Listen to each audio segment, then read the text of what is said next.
بسم الله الرحمن الرحيم ياسين والقرآن الحكيم إنك لمن المرسلين على صراط مستقيم تنزيل العزيز الرحيم لتنذر قوما ما أنذر آباؤهم فهم غافلون لقد حق القول على أكثرهم فهم لا يؤمنون إنا جعلنا في أعناقهم أغلالا فهي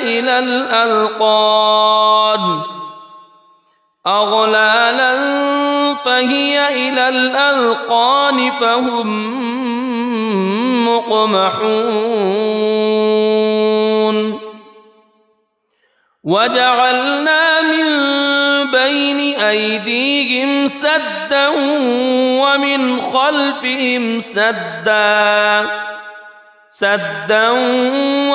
خلفهم سدا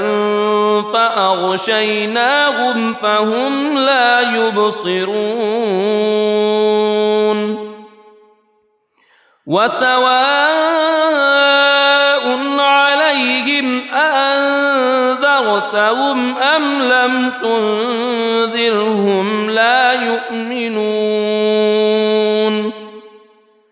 إنما تنذر من اتبع الذكر وخشي الرحمن بالغيب فبشره بمغفرة وأجر كريم إنا نحن نحيي الموتى ونكتب ما قدموا وآثارهم وكل شيء أحصيناه في إمام مبين واضرب لهم مثلا أصحاب القرية إذ جاءها المرسلون إذ أرسلنا إليهم اثنين فكذبوهما فعززنا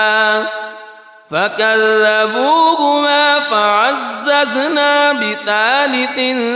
فقالوا إنا إليكم مرسلون قالوا ما أنتم إلا بشر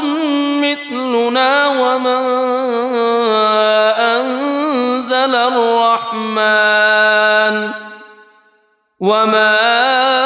أنزل الرحمن من شيء إن أنتم إلا تكذبون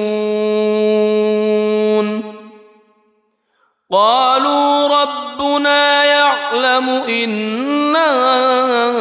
إليكم لمرسلون وما علينا إلا البلاغ المبين قالوا إنا تطيرنا بكم لئن لم تنتهوا لنرجمنكم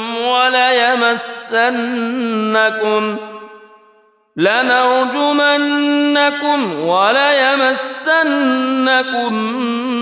منا عذاب أليم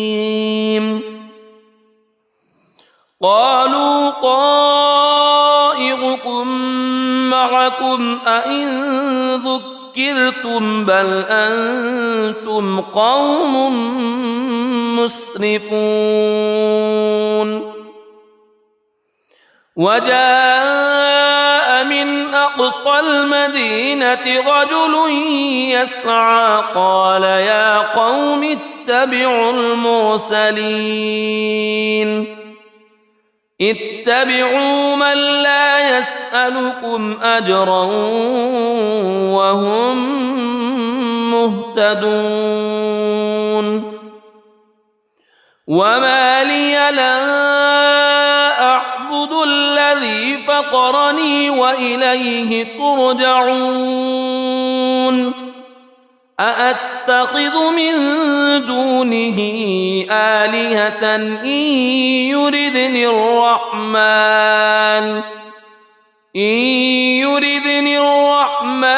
بضر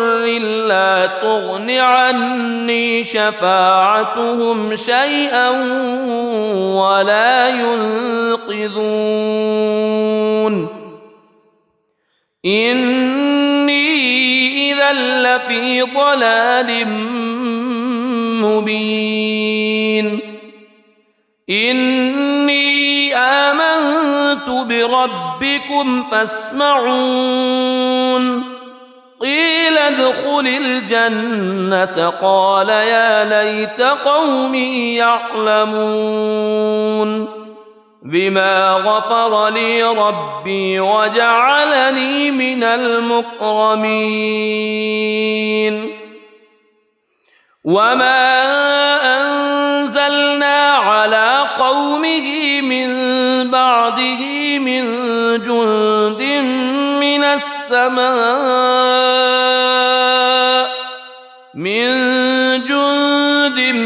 من السماء وما كنا منزلين إن كانت إلا صيحة واحدة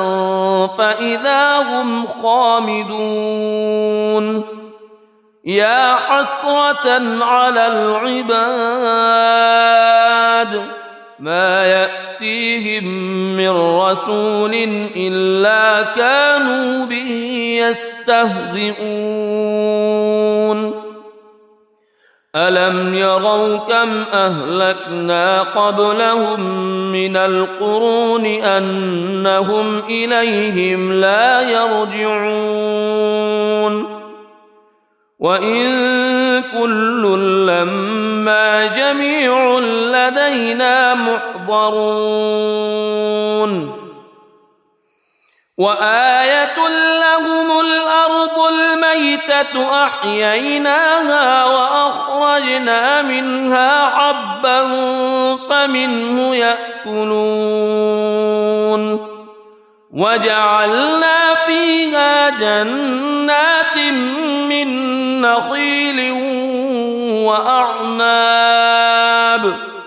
من نخيل وأعناب وفجرنا فيها من العيون ليأكلوا من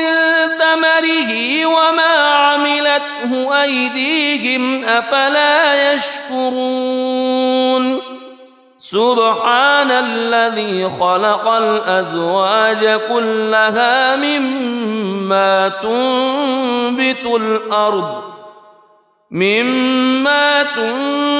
الأرض ومن أنفسهم ومما لا يعلمون وآية لهم الليل نسلخ منه النهار فإذا هم مظلمون والشمس تجري لمستقر لها ذلك تقدير العزيز العليم والقمر قدرناه منازل حتى عاد كالعرجون القديم لا الشمس ينبغي لها أن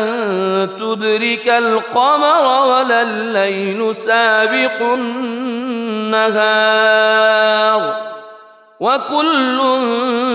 في فلك يسبحون وآية لهم أنا حملنا ذريتهم في الفلك المشحون وخلقنا لهم من مثله ما يركبون وإن نشأ نغرقهم فلا صريخ لهم ولا هم ينقذون إلا رحمة منا ومتاعا إلى حين وإذا قيل لهم اتقوا ما بين أيديكم وما خلفكم لعلكم ترحمون وما تأتيهم من آية من آيات ربهم إلا كانوا عنها معرضين وإذا قيل لهم أنفقوا مما رزقكم الله قال الذين كفروا للذين آمنوا أنطعم من لو يشاء الله أطعمه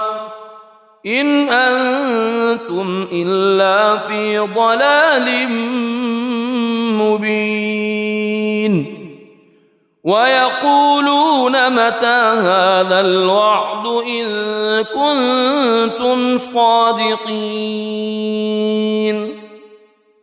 ما ينظرون إلا صيحة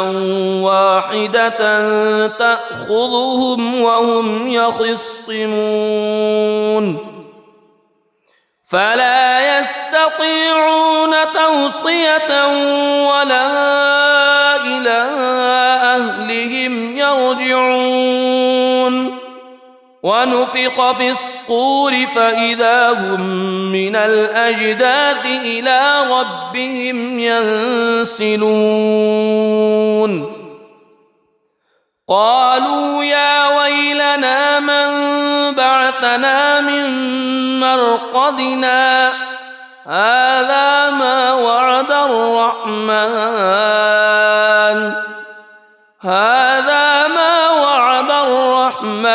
وصدق المرسلون إن كانت إلا صيحة واحدة فإذا هم جميع لدينا محضرون فاليوم لا تظلم نفس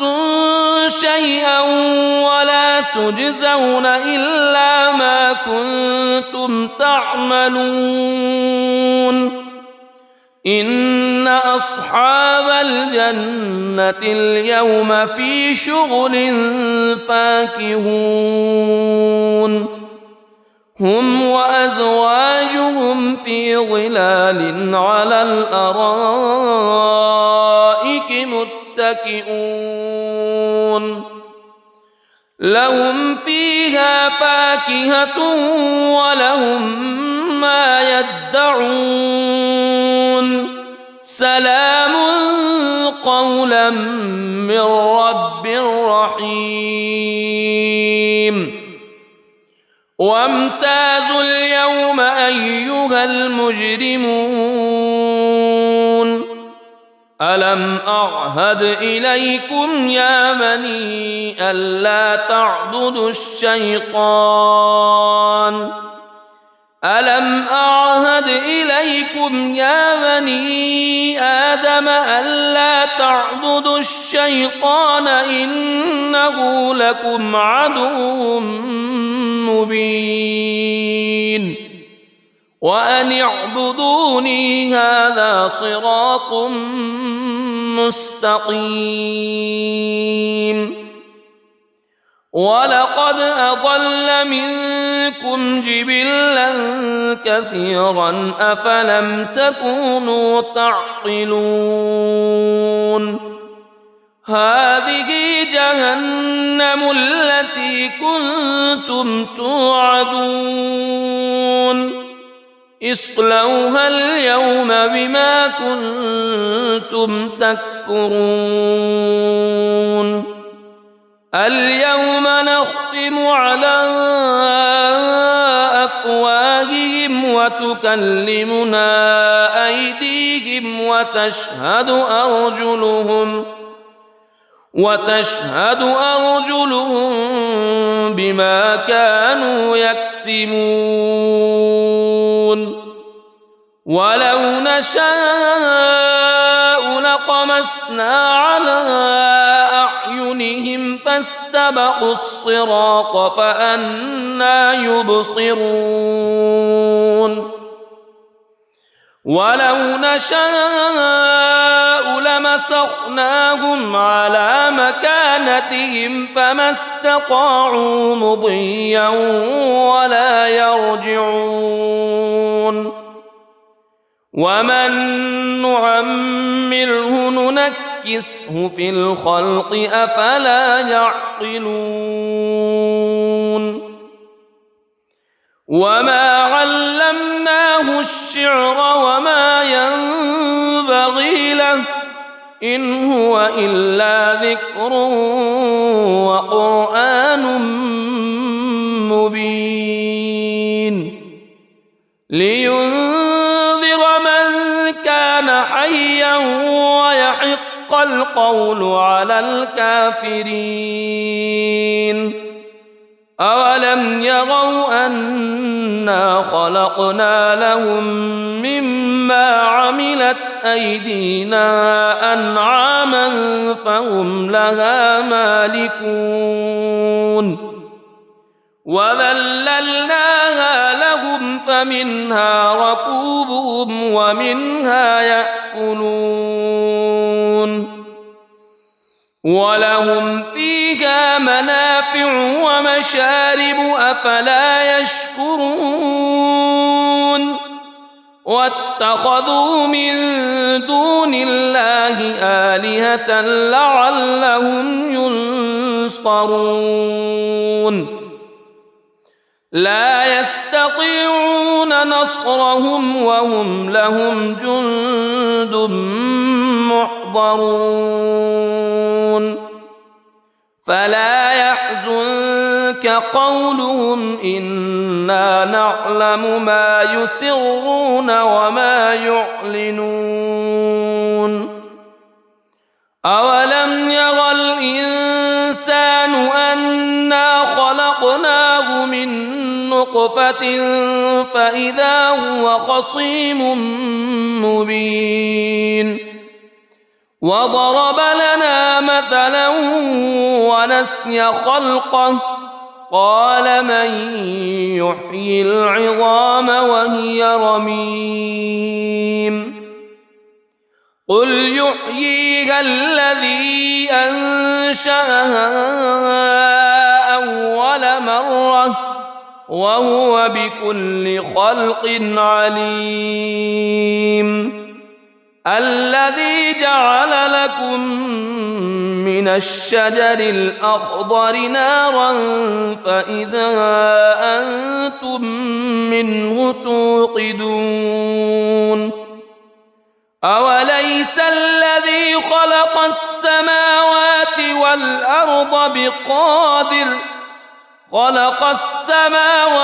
والأرض بقادر على أن يخلق مثلهم بلى وهو الخلاق العليم إنما أمره إذا أراد شيئا أن يقول له كن فيكون فسبحان الذي بيده ملكوت كل شيء وإليه ترجعون بسم الله الرحمن الرحيم الرحمن علم القرآن خلق الإنسان علمه البيان الشمس والقمر بحسبان والنجم والشجر يسجدان والسماء رفعها ووضع الميزان ألا تطغوا في الميزان وأقيموا الوزن بالقسط ولا تخسروا الميزان والأرض وضعها للأنام فيها فاكهة والنخل ذات الأكمام والحب ذو العصف والريحان فبأي آلاء ربكما تكذبان خلق الإنسان من صلصال كالفخار وخلق الجان من مارج من نار فبأي آلاء ربكما تكذبان رب المشرقين ورب المغربين فبأي آلاء ربكما تكذبان مرج البحرين يلتقيان بينهما برزخ لا يبغيان فبأي آلاء ربكما تكذبان يخرج منهما اللؤلؤ والمرجان فبأي آلاء ربكما تكذبان وله الجوار المنشآت في البحر كالأعلام فبأي آلاء ربكما تكذبان كل من عليها فان ويبقى وجه ربك ذو الجلال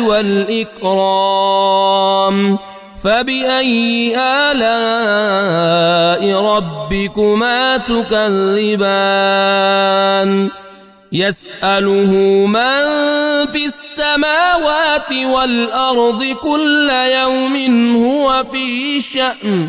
فبأي آلاء ربكما تكذبان سنفرغ لكم أيها الثقلان فبأي آلاء ربكما تكذبان يا معشر الجن والإنس إن استطعتم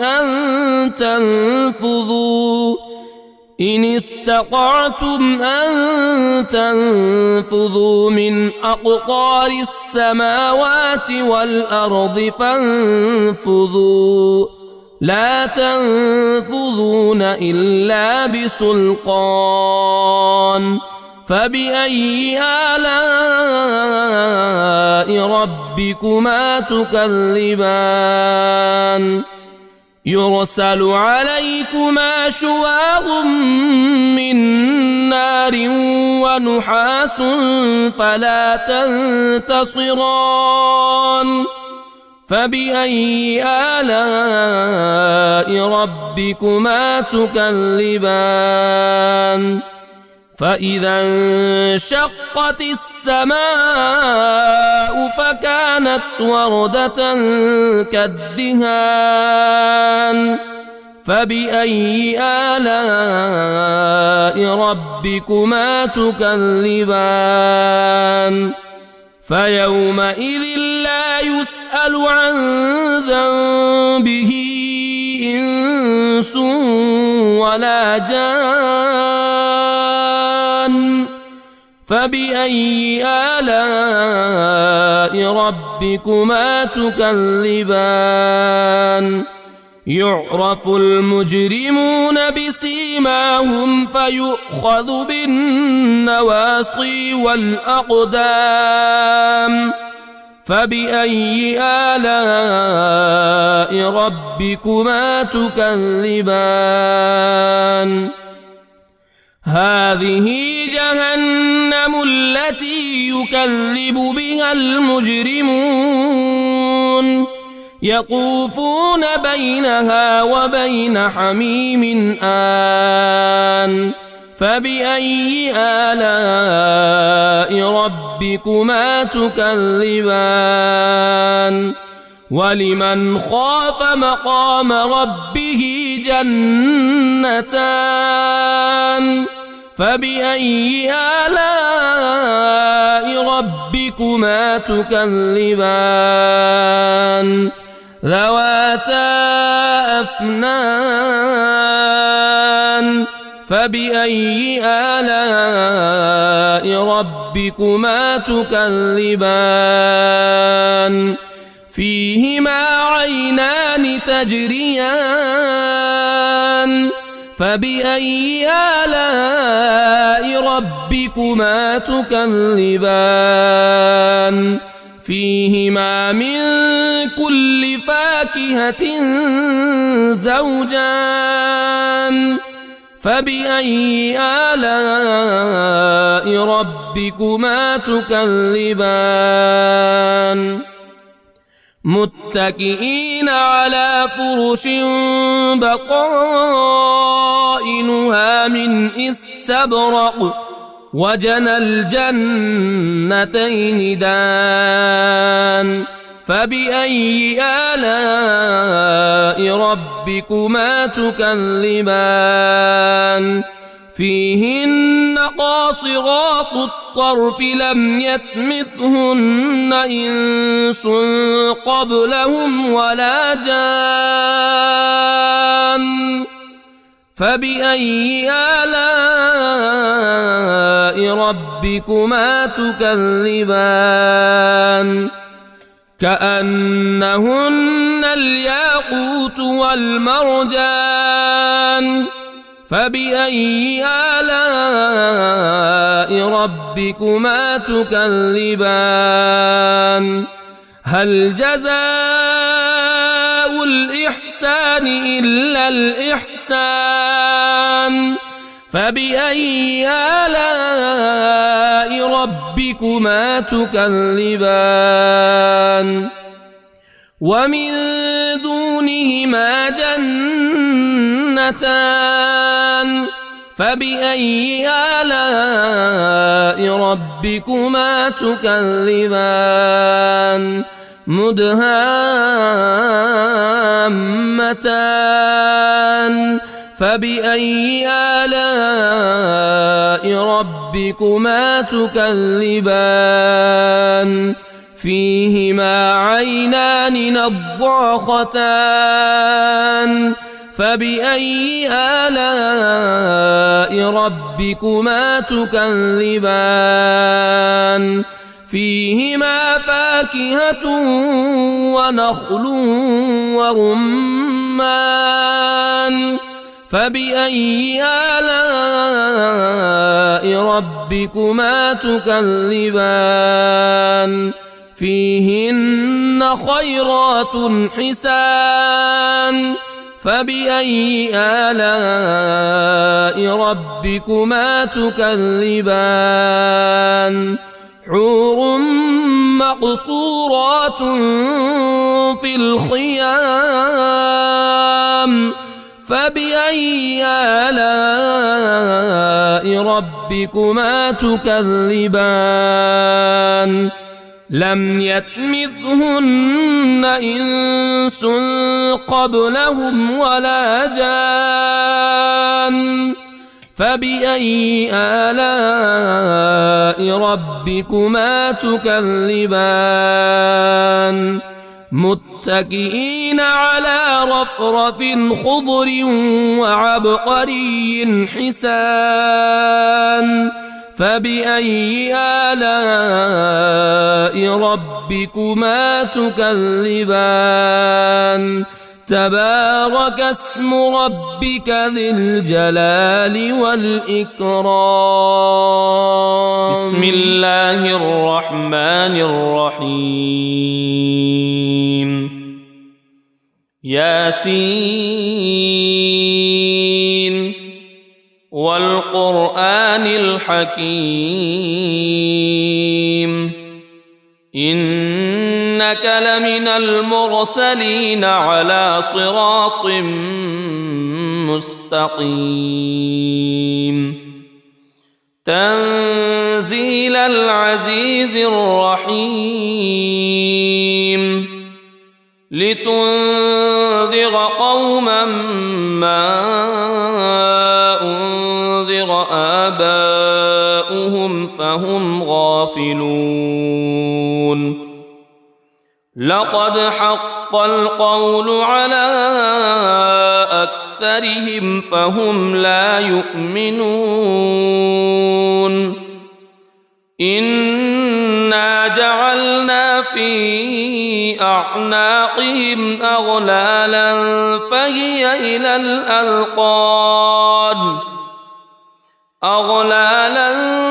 فهي إلى الأذقان فهم مقمحون وجعلنا من بين أيديهم سدا ومن خلفهم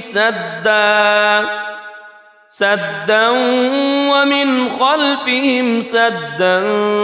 فأغشيناهم فهم لا يبصرون وسواء عليهم أأنذرتهم أم لم تنذرهم لا يؤمنون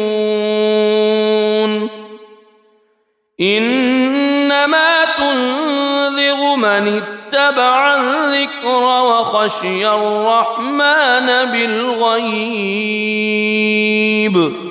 فبشره بمغفرة وأجر كريم إنا نحن نحيي الموتى ونكتب ما قدموا وآثارهم وكل شيء أحصيناه في إمام مبين واضرب لهم مثلا أصحاب القرية إذ جاءها المرسلون إذ أرسلنا إليهم اثنين فكذبوهما فعززنا بثالث فقالوا إنا إليكم مرسلون قالوا ما أنتم إلا بشر مثلنا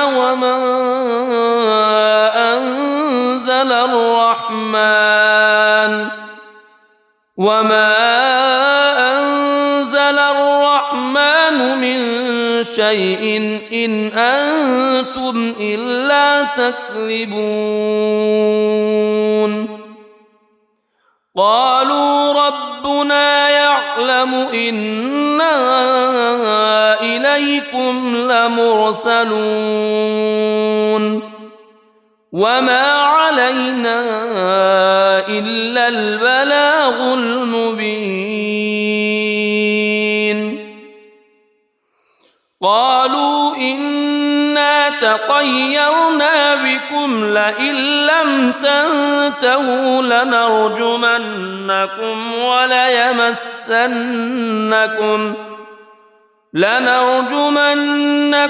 وليمسنكم منا عذاب أليم قالوا طائركم معكم أئن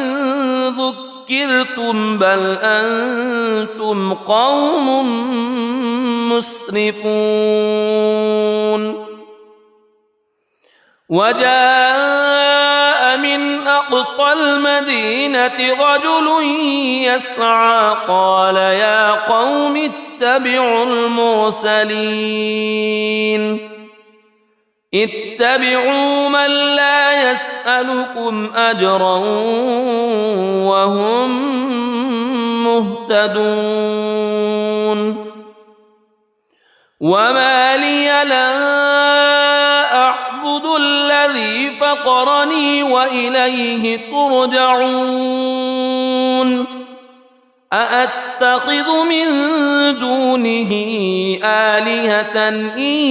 يردني الرحمن بضر لا تغن عني شفاعتهم شيئا ولا ينقذون إني إذا لفي ضلال مبين إني آمنت بربكم فاسمعون قيل ادخل الجنة قال يا ليت قومي يعلمون بما غفر لي ربي وجعلني من المكرمين وما أنزلنا على قومه من بعده من جند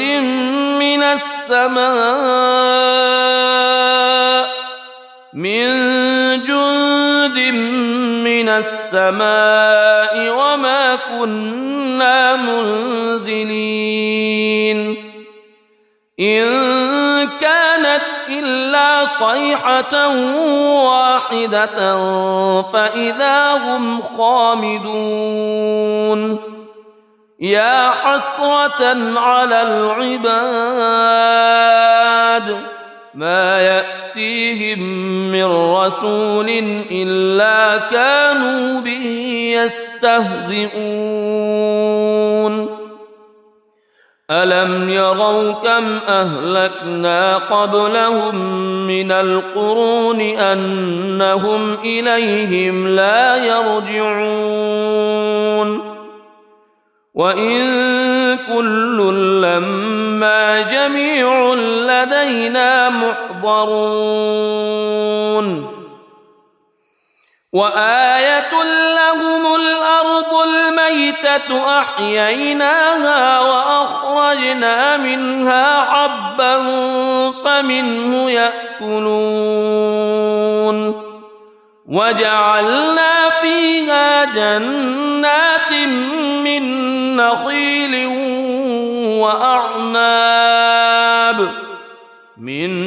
نخيل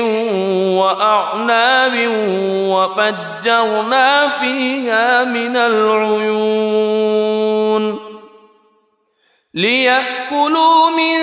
ثمره وما عملته أيديهم أفلا يشكرون سبحان الذي خلق الأزواج كلها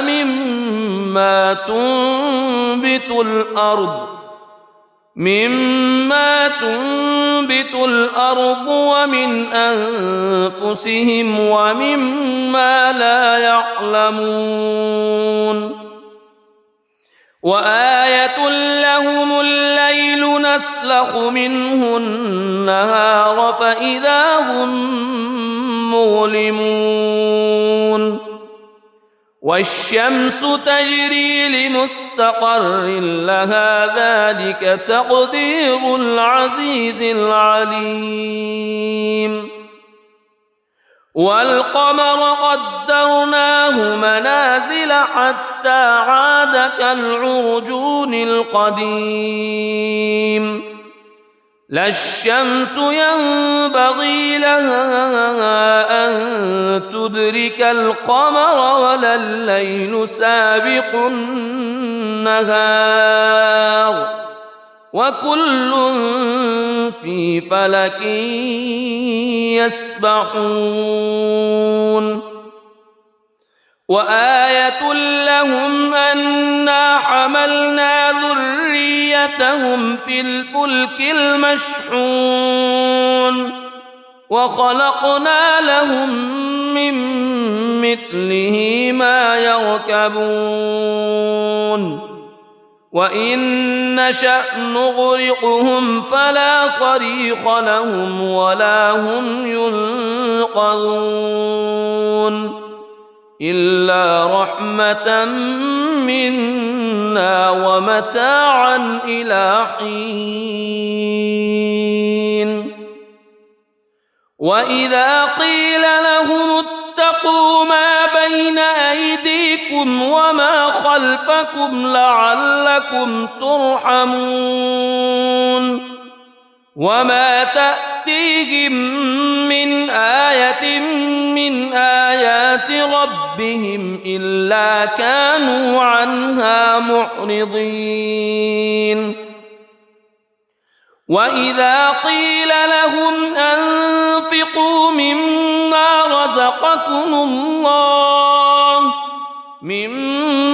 رزقكم الله قال الذين كفروا للذين آمنوا أنطعم من لو يشاء الله أطعمه إن أنتم إلا في ضلال مبين ويقولون متى هذا الوعد إن كنتم صادقين ما ينظرون إلا صيحة واحدة تأخذهم وهم يخصمون فلا يستطيعون توصية ولا إلى أهلهم يرجعون ونفخ في الصور فإذا هم من الأجداث إلى ربهم ينسلون قالوا يا ويلنا من بعثنا من مرقدنا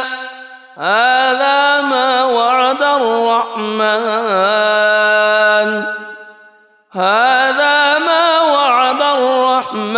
وصدق المرسلون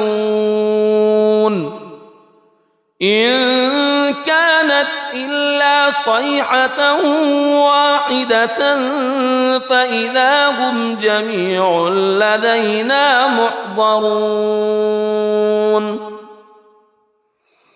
فاليوم لا تظلم نفس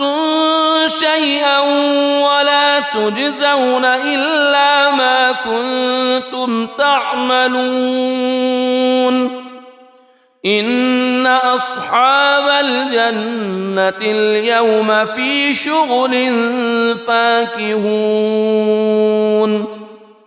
هم وأزواجهم في ظلال على الأرائك متكئون لهم فيها فاكهة ولهم ما يدعون سلام قولا من رب رحيم وامتازوا اليوم أيها المجرمون ألم أعهد إليكم يا بني ألا تعبدوا الشيطان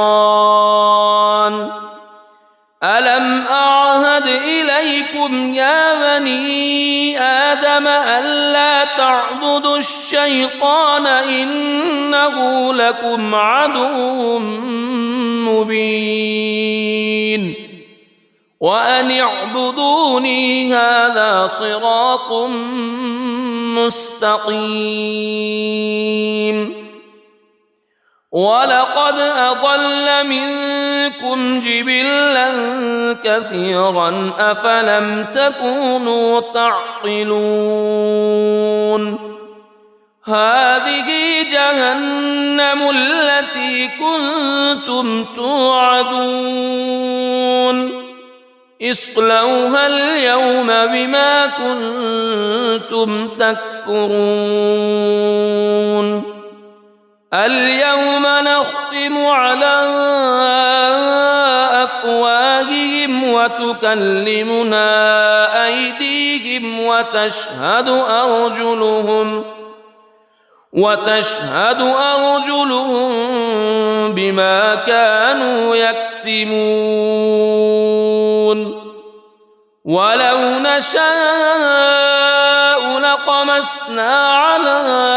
أعينهم فاستبقوا الصراط فأنى يبصرون ولو نشاء لمسخناهم على مكانتهم فما استطاعوا مضيا ولا يرجعون ومن نعمره ننكسه في الخلق أفلا يعقلون وما علمناه الشعر وما ينبغي له إن هو إلا ذكر وقرآن مبين لينذر من كان حيا ويحق القول على الكافرين أولم يروا أنا خلقنا لهم مما عملت أيدينا أنعاما فهم لها مالكون وذللناها لهم فمنها ركوبهم ومنها يأكلون ولهم فيها منافع ومشارب أفلا يشكرون واتخذوا من دون الله آلهة لعلهم ينصرون لا يستطيعون نصرهم وهم لهم جند محضرون فلا يحزنك قولهم إنا نعلم ما يسرون وما يعلنون أولم ير الإنسان أنا خلقناه من نطفة فإذا هو خصيم مبين وضرب لنا مثلا ونسي خلقه قال من يحيي العظام وهي رميم قل يحييها الذي أنشأها أول مرة وهو بكل خلق عليم الذي جعل لكم من الشجر الأخضر نارا فإذا أنتم منه توقدون أوليس الذي خلق السماوات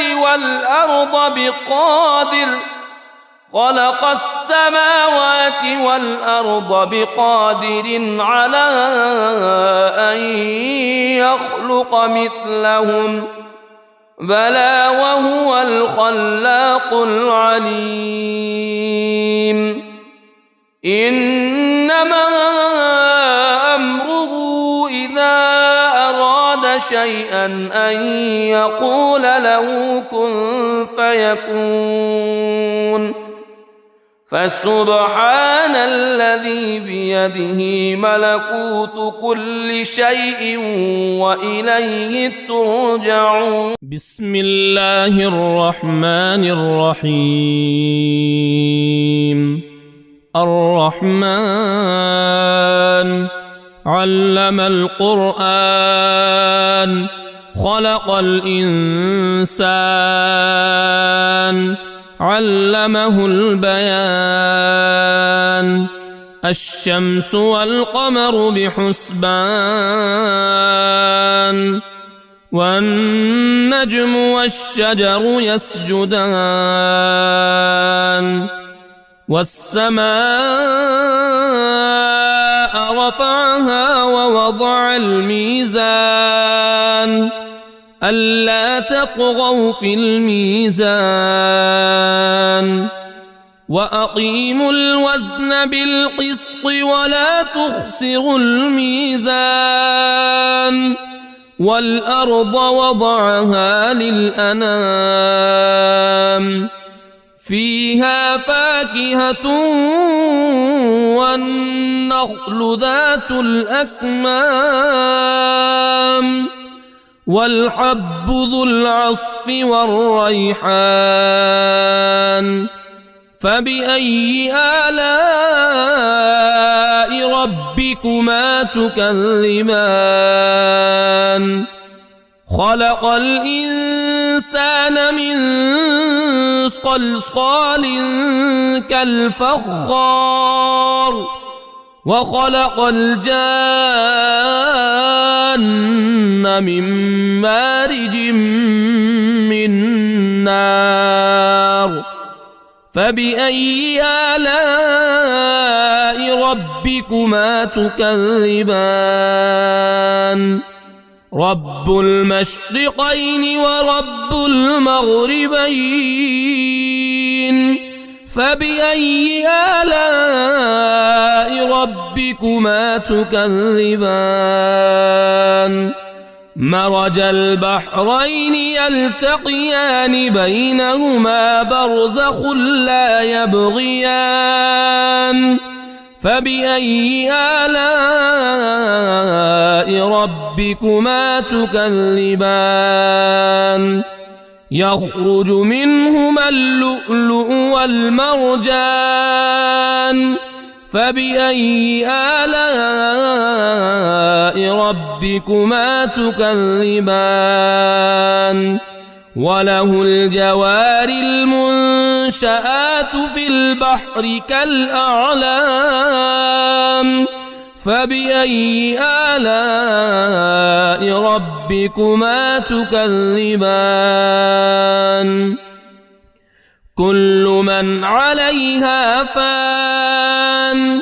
ويبقى وجه ربك ذو الجلال والإكرام. فبأي آلاء ربكما تكذبان؟ يسأله من في السماوات والأرض كل يوم هو في شأن. فبأي آلاء ربكما تكذبان؟ سنفرغ لكم أيها الثقلان. فبأي آلاء ربكما تكذبان؟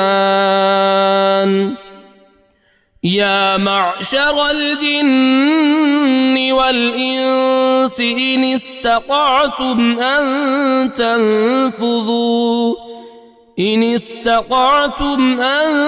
تنفذوا من أقطار السماوات والأرض فانفذوا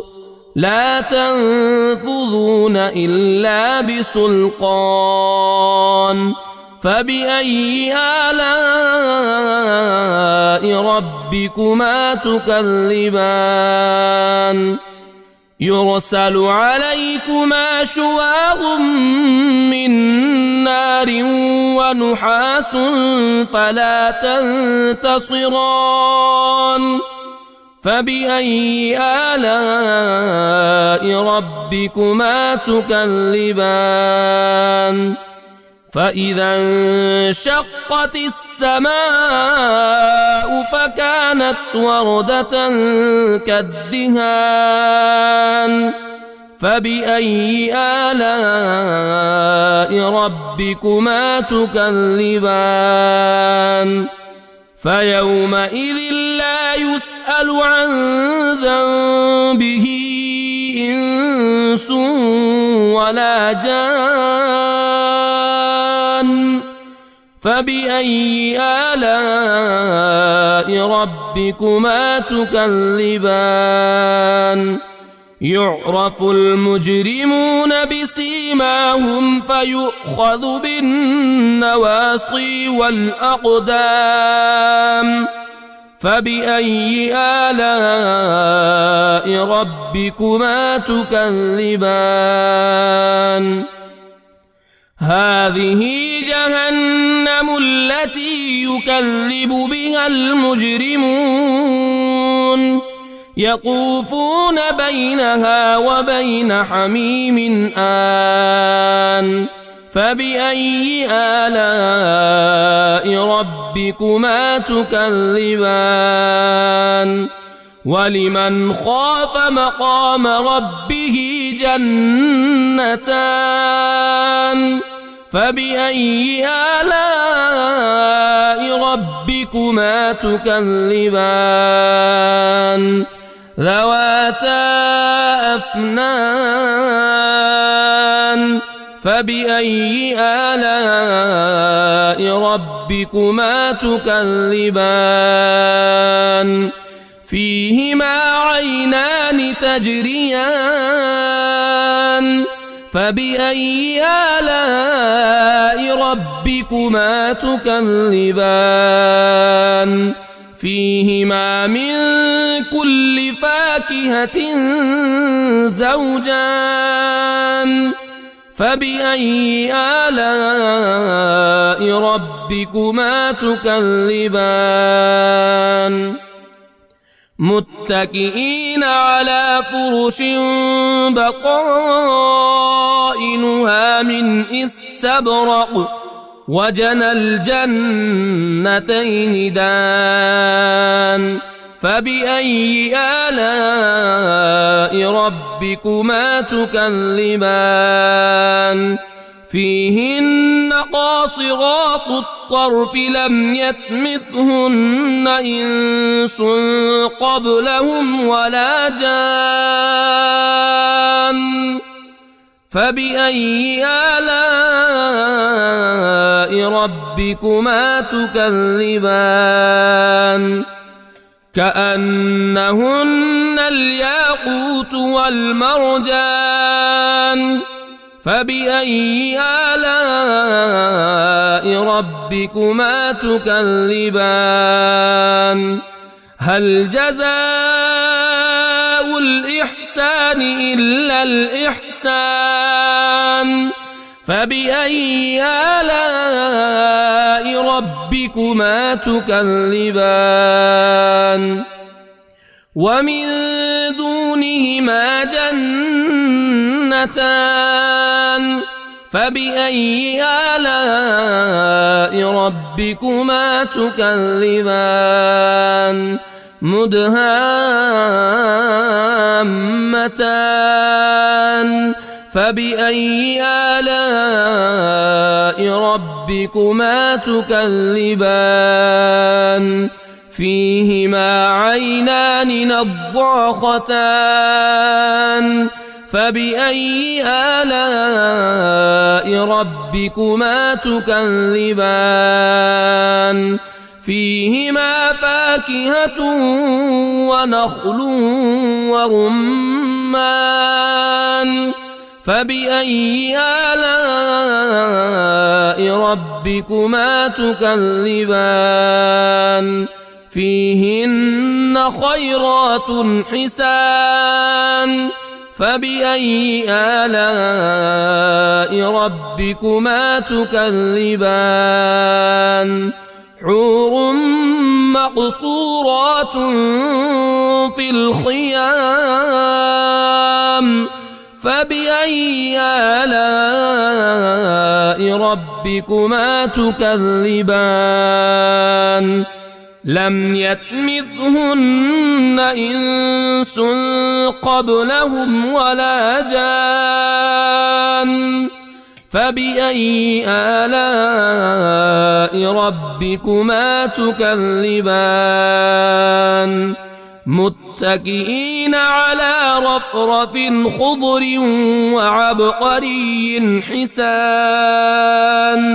فبأي آلاء ربكما تكذبان تبارك اسم ربك ذي الجلال والإكرام بسم الله الرحمن الرحيم ياسين والقرآن الحكيم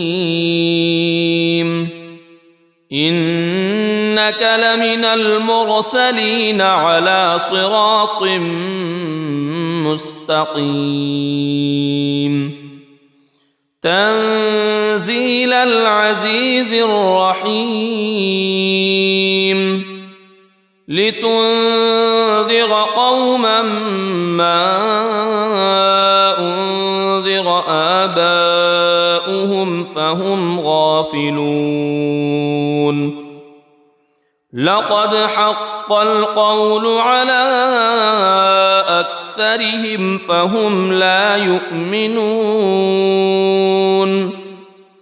إنا جعلنا في أعناقهم أغلالا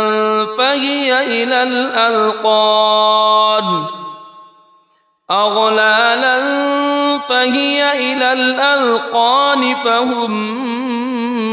مقمحون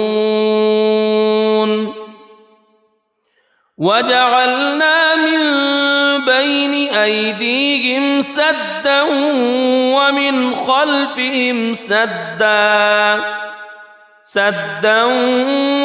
خلفهم سدا فأغشيناهم فهم لا يبصرون وسواء عليهم أأنذرتهم أم لم تنذرهم لا يؤمنون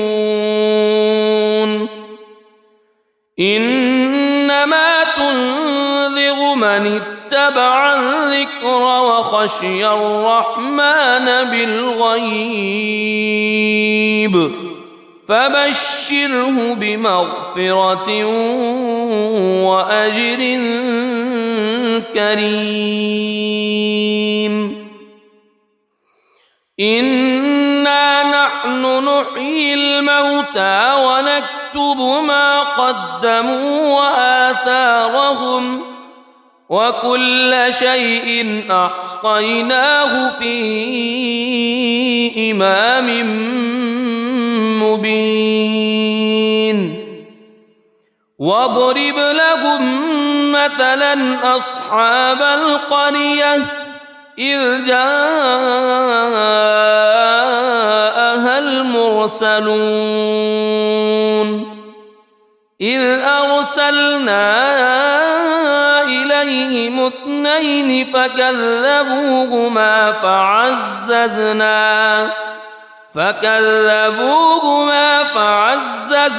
بثالث فقالوا إنا إليكم مرسلون قالوا ما أنتم إلا بشر مثلنا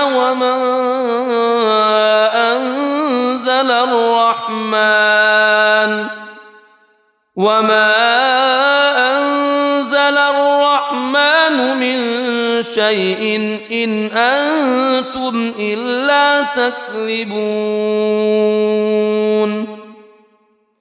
قالوا ربنا يعلم يعلم إنا إليكم لمرسلون وما علينا إلا البلاغ المبين قالوا إنا تطيرنا بكم لئن لم تنتهوا لنرجمنكم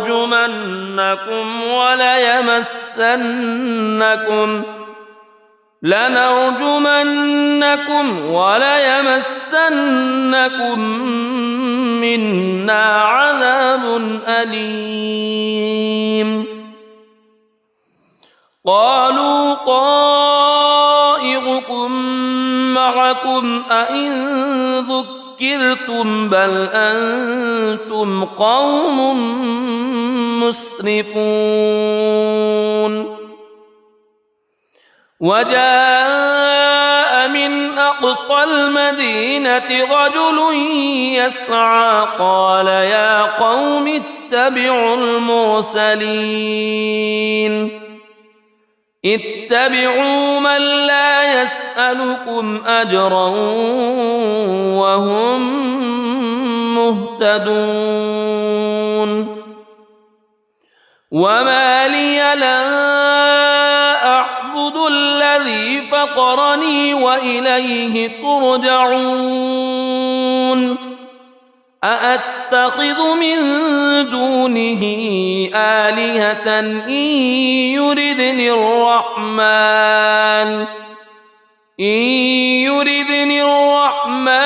بضر لا تغن عني شفاعتهم شيئا ولا ينقذون إني إذا لفي ضلال مبين إني آمنت بربكم فاسمعون قيل ادخل الجنة قال يا ليت قومي يعلمون بما غفر لي ربي وجعلني من المكرمين وما أنزلنا على قومه من بعده من جند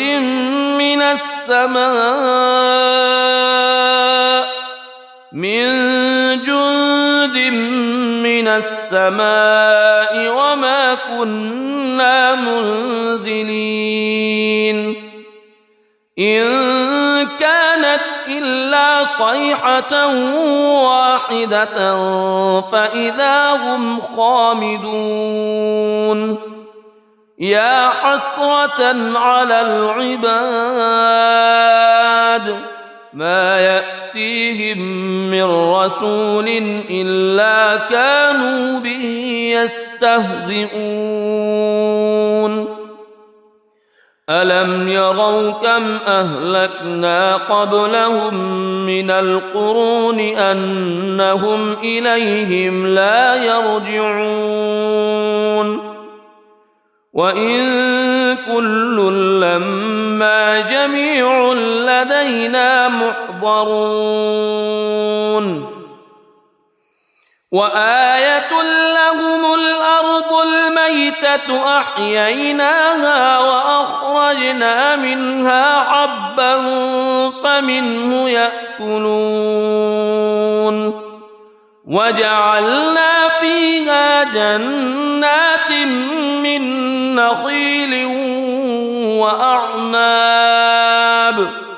من نخيل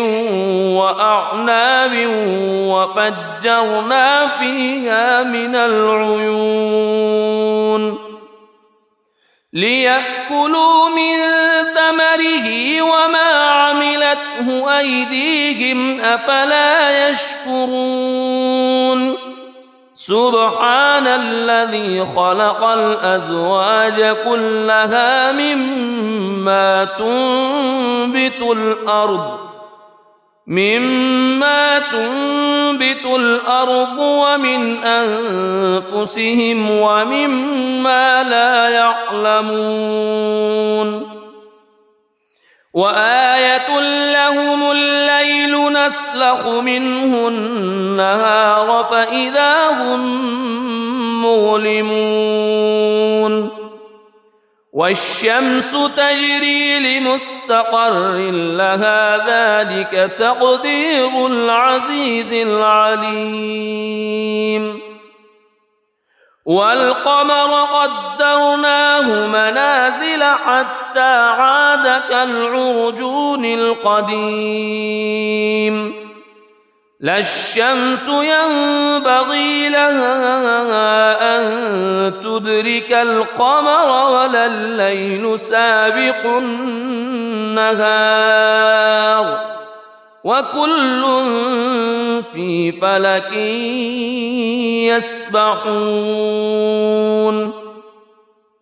وآية لهم أنا حملنا ذريتهم في الفلك المشحون وخلقنا لهم من مثله ما يركبون وإن نشأ نغرقهم فلا صريخ لهم ولا هم ينقذون إلا رحمة منا ومتاعا إلى حين وإذا قيل لهم اتقوا ما بين أيديكم وما خلفكم لعلكم ترحمون وما تأتيهم من آية من آيات ربهم إلا كانوا عنها معرضين وإذا قيل لهم أنفقوا مما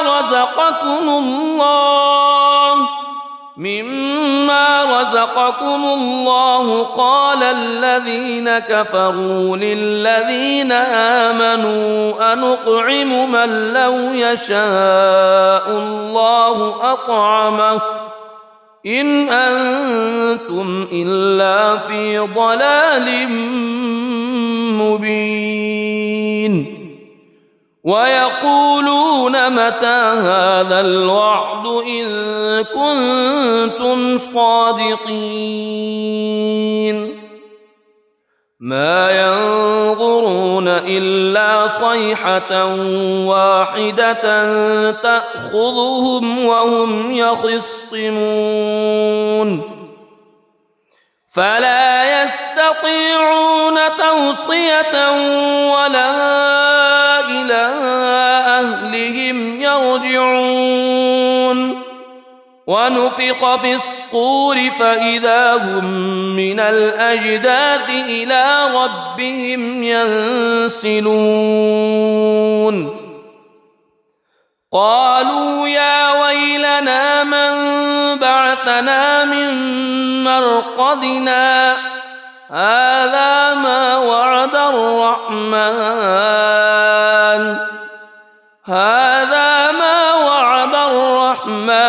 وصدق المرسلون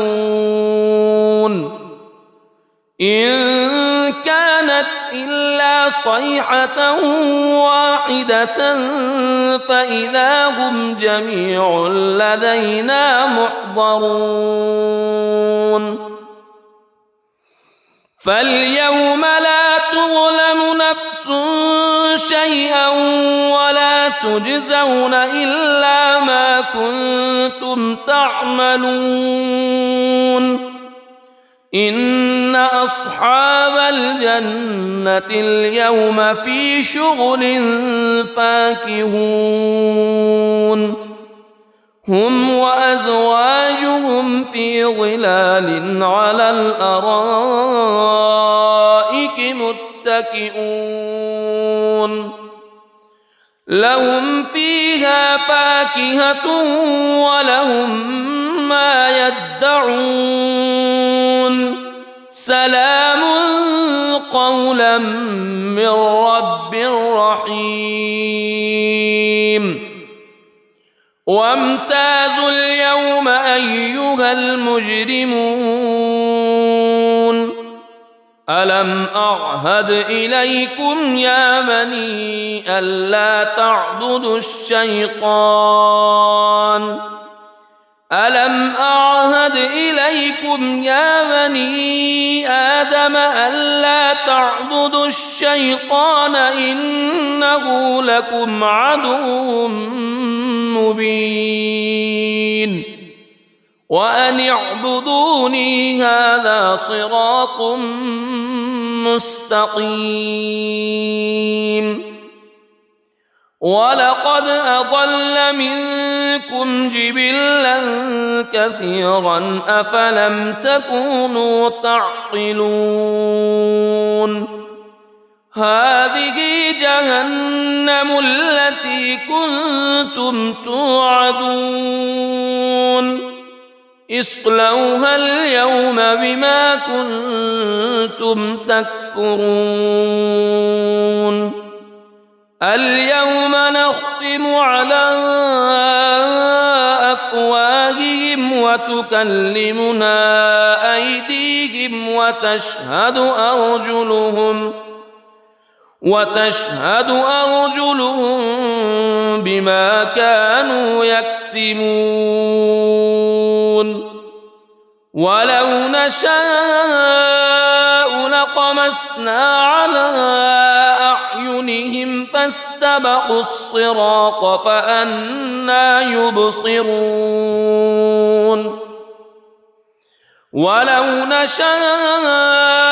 لمسخناهم على مكانتهم فما استطاعوا مضيا ولا يرجعون ومن نعمره ننكسه في الخلق أفلا يعقلون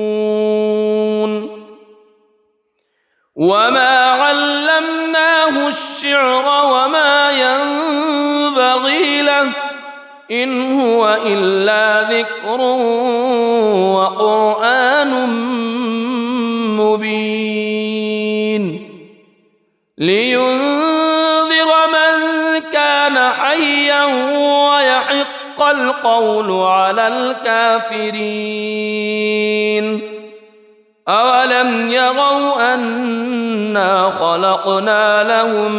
مما عملت أيدينا أنعاما فهم لها مالكون وذللناها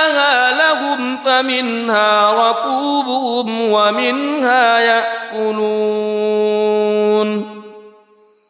ولهم فيها منافع ومشارب أفلا يشكرون واتخذوا من دون الله آلهة لعلهم ينصرون لا يستطيعون نصرهم وهم لهم جند محضرون فلا يحزنك قولهم إنا نعلم ما يسرون وما يعلنون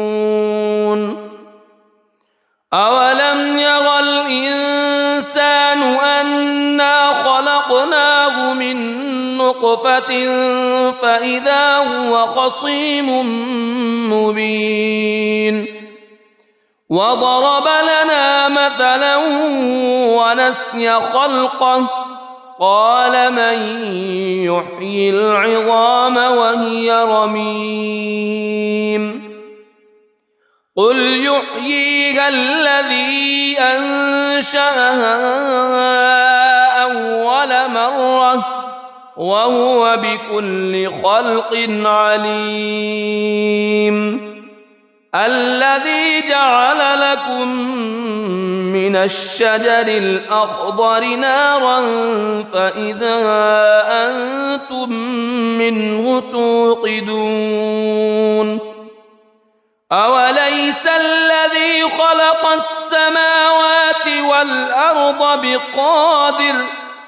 خلق السماوات والأرض بقادر على أن يخلق مثلهم بلى وهو الخلاق العليم إنما أمره إذا أراد شيئا أن يقول له كن فيكون فسبحان الذي بيده ملكوت كل شيء وإليه ترجعون. بسم الله الرحمن الرحيم. الرحمن علم القرآن خلق الإنسان علمه البيان الشمس والقمر بحسبان والنجم والشجر يسجدان والسماء رفعها ووضع الميزان ألا تطغوا في الميزان وأقيموا الوزن بالقسط ولا تخسروا الميزان والأرض وضعها للأنام فيها فاكهة والنخل ذات الأكمام والحب ذو العصف والريحان فبأي آلاء ربكما تكذبان خلق الإنسان من صلصال كالفخار وخلق الجان من مارج من نار فبأي آلاء ربكما تكذبان رب المشرقين ورب المغربين فبأي آلاء ربكما تكذبان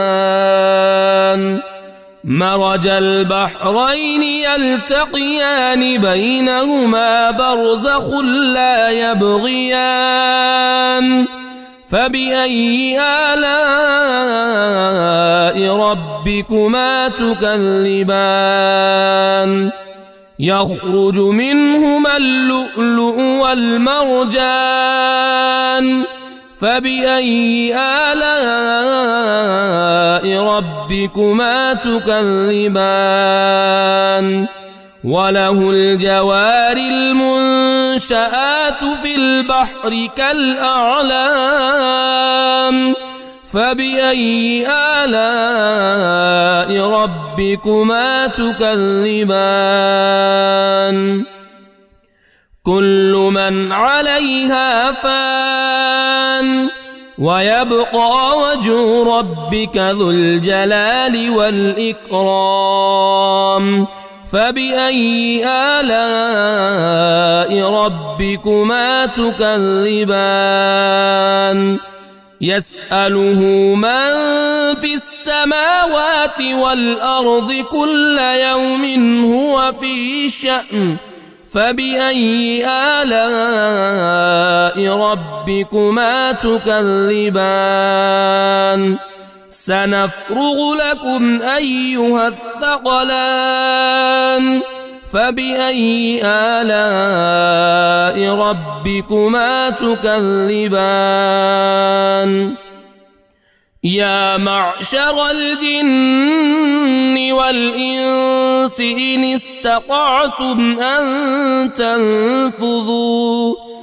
إن استطعتم أن تنفذوا من أقطار السماوات والأرض فانفذوا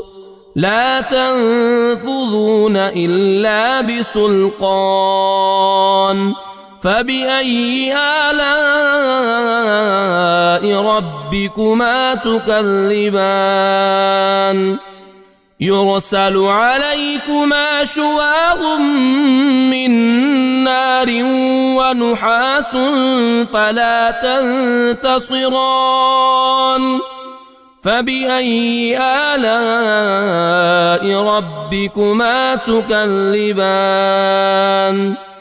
فإذا انشقت السماء فكانت وردة كالدهان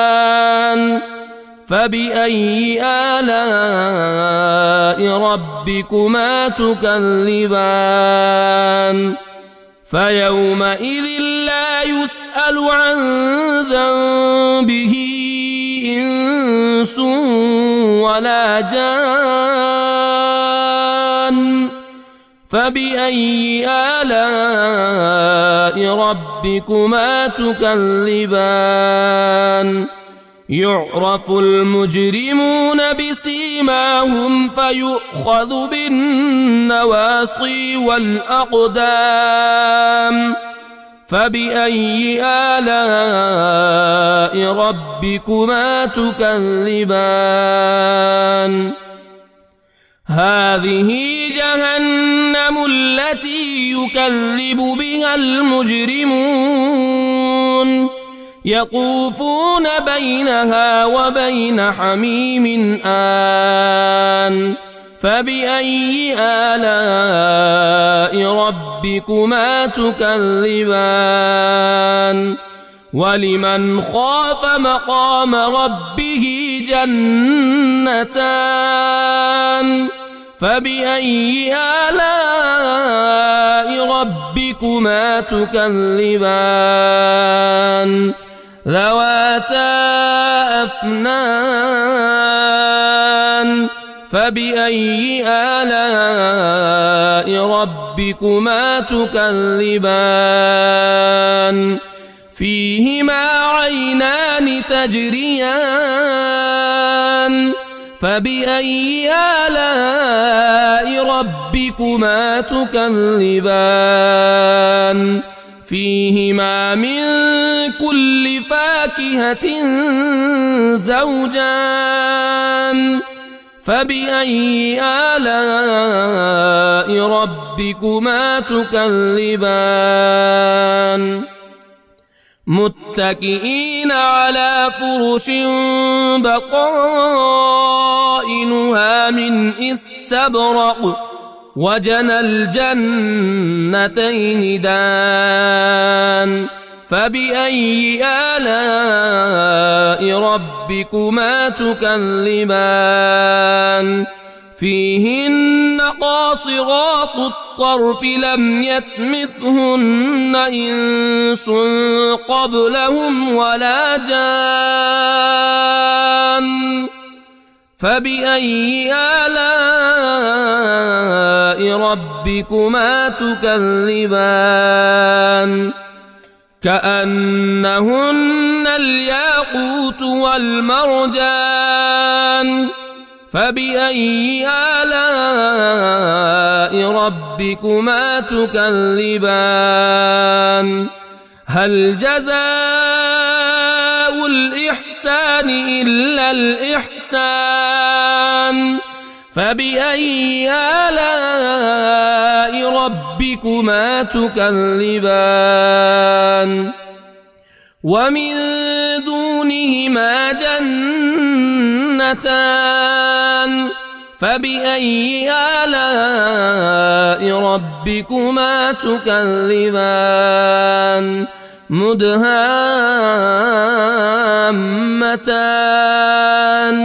فبأي آلاء ربكما تكذبان فيهما عينان نضاختان فبأي آلاء ربكما تكذبان فيهما فاكهة ونخل ورمان فبأي آلاء ربكما تكذبان فيهن خيرات حسان فبأي آلاء ربكما تكذبان حور مقصورات في الخيام فبأي آلاء ربكما تكذبان لم يطمثهن إنس قبلهم ولا جان فبأي آلاء ربكما تكذبان متكئين على رفرف خضر وعبقري حسان فبأي آلاء ربكما تكذبان تبارك اسم ربك ذي الجلال والإكرام